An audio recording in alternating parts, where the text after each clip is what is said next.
My friends, today we're going to talk about this idea of the energy bank, right? A fundamental piece, right, of health or disease is, does the body have enough energy? I want everyone to know that stress is really expensive, right? When it comes to how our biology runs, stress drains a lot of our resources.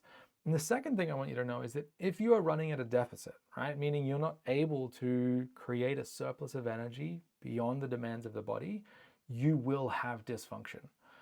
The shape and form that that takes, that's up to your unique genetic predisposition, your environment, your behaviors, your lifestyle factors, all these things. But the body requires energy to run.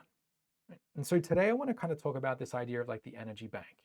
What are the things that we can do to replenish our energy stores? What are the things that are draining our energy, right? And if we can get those two things right, we have the potential, the opportunity to create a surplus of energy, right? That is the conditions that the body needs to be able to repair, recover, regenerate, grow, right? If we're stuck in a deficit, the body will just try and survive. It will cut corners where it has to, whether that's your immune system, whether that's anxiety, whether that's depression, whether that's burnout, right? These can all be versions of a body in an energy deficit and it literally shutting down to protect itself. So let's kind of dive into this, right? The key concept here to understand, right, is this kind of energy bank. Like, let's use the idea of a kind of battery, right? So we all have this battery, and this battery is our energy bank.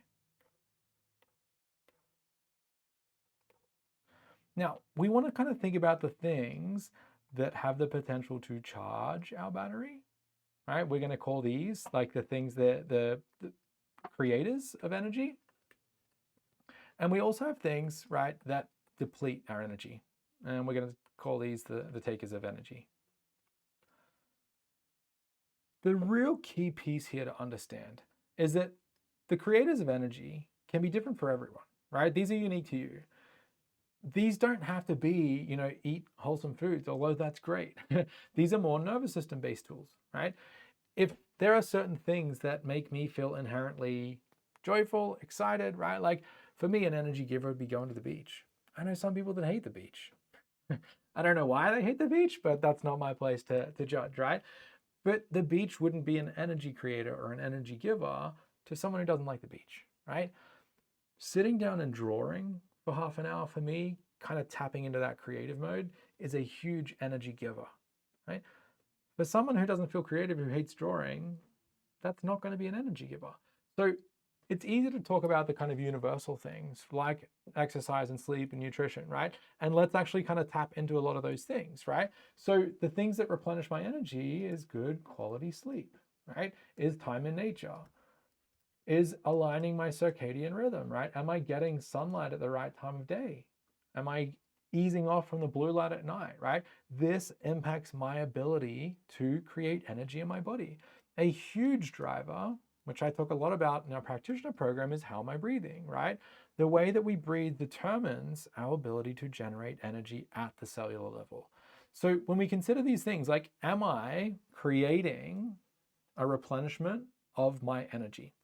What are the things that take energy? Again, this can be different for everyone, but the big number one thing that is depleting everyone's energy is stress. And let me talk about why for a minute, right? Stress forces my nervous system into a mode of reactivity, right? The stressful thing that's coming, whether that's my bills, the presentation I have to do at work tomorrow, the date I'm going on, right? The scenario I'm playing in my head about what could happen next week on the flight or at the doctor, right? Those things immediately shift my physiology into a mode of, okay, well, do we need to run? Do we need to fight, right? The sympathetic nervous system. The sympathetic nervous system is a really costly place to be, right? It's literally called the threat detection system, right? It is a mode of vigilance. It costs energy to be scanning the environment for threats, right? Think about that for a moment, right? There's no free lunches in the body. For me to be in a mode of vigilance, right, of preparing for worst case scenario of what could happen, right, the way that a lot of people feel that the overthinking, the anxiety can impact them, that is costing a lot of energy. And the tricky part here is that it's happening all the time, right? My overworking mind is running 24/7, So the cost to my energy is massive. What else is it that kind of takes energy from people? So other than stress, right? Poor sleep. If I am not recovering, it's very hard for me to replenish my energy, right? Doing things that I don't like doing, being with people that don't fill my cup, right? So this can be relationship, right? We talked a little bit about light, right? This can be light disruption. If you're sitting on a phone at 10 p.m. at night, and you don't see the sun until midday the next day, like your brain is kind of like, whoa, what time of day is it? Should I be increasing cortisol or melatonin, right? Should my metabolism be going up or down? It's really important when we consider the impact that these things have on, right, my ability or my biology's ability to have a surplus of energy. So again, this idea, right, I have things that replenish and I have things that diminish, right? Things that create energy, things that take energy. If we really think about the biggest driver of what depletes my energy being stress is a relatively constant thing for many people today. And the biggest replenishment of my energy is functional or optimal breathing, right? Breathing dysfunctionally is a huge impact on the way I produce energy, and restoring the way we breathe becomes a huge driver of a surplus of energy. When we can start to shift these two big things, right, and then start to play with the less impactful things, it's amazing what happens, because we're mitigating one of the biggest depleters of our energy, because we're redeveloping a relationship with stress, right? That isn't built on fear and avoidance. It's actually built on capacity and resilience, right? And we're shifting the way that we breathe, which determines, right, the state of my nervous system. Am I in that mode of threat detection? And also determines my capacity to generate energy. So the practical takeaways here, the first thing I want kind of everyone to understand, now we have this long runway, right, is how do I know if I'm in an energy deficit, right? How do I know that I need to manage my energy? Well, this can be things like I'm irritable, I'm overreacting to small things, I can't focus, right? My mind is kind of scattered and jumping around to things. After a full night's sleep, I'm still pretty tired and fatigued, right?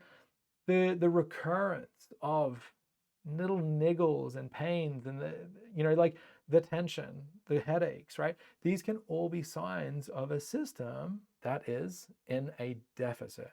Another big one here is the immune system, right? If I'm just constantly getting sick, right? Perhaps it's because I don't have enough energy to keep the lights on, so my body begins to cut corners. When we can tweak, right, our energy so that we go from deficit to surplus, all of a sudden we liberate, right? We free up energy that can then go to do all these processes, right, involved in longevity, repairing the cells and managing the inflammation and digesting the food and assimilating the nutrients, right? And going towards growth, repair, right? Progress. So the first thing I think many people need to do is not jump into like, what tool do I use, right? Like, should I be doing saunas or cold plunges? Should I be doing therapy or breath work, right?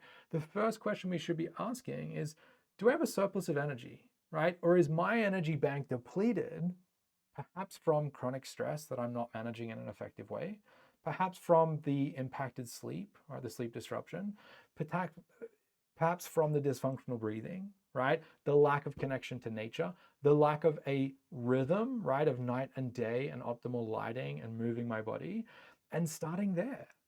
Right? So we move away from like treating the symptom and the condition to being like, I wonder how I would generate a surplus of energy in my body. And if I did that, I wonder what would happen. I wonder too. And this is an invitation for you to, instead of focusing on getting rid of symptoms, right, is ask this question, like, do I have enough energy? And if the answer to that is no, right, well, stick there. Do I have enough energy?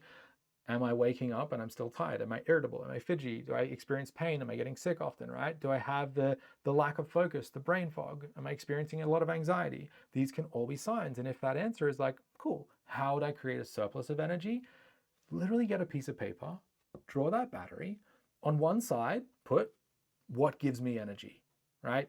Good sleep, good conversations, good music, right? These don't have to be these like formal practices, but like being in nature, right? Sitting in a creek, a river, a waterfall, right? Like doing some slow, intentional breathing, eating nourishing foods, right? Like there's a lot of things that can go on this list, right?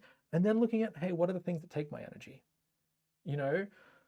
Maybe it's my job, maybe it's a relationship, maybe it's a lack of consistency or rhythm. You know, it's like we want to identify the less like clear-cut objective things and look and be like, all right, so how would I manage this list? How can I do more things that create energy? How can I support my system, right? And how can I perhaps, you know, remove or reschedule the things that maybe take my energy, right? When I'm in a state of deficit, it's really important to kind of create these boundaries. You know, it's not a time to be a people pleaser and do the thing that you don't really want to do because it drains you, you know, but like, oh, well, I want to show face, whatever it might be.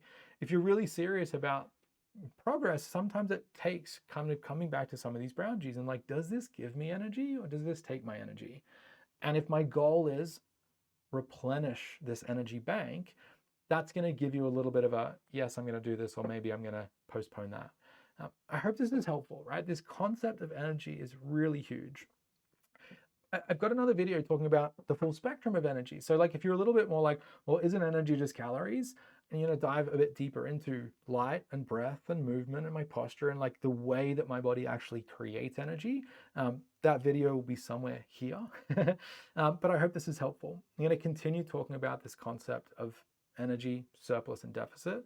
So hang around if you think that's going to be helpful.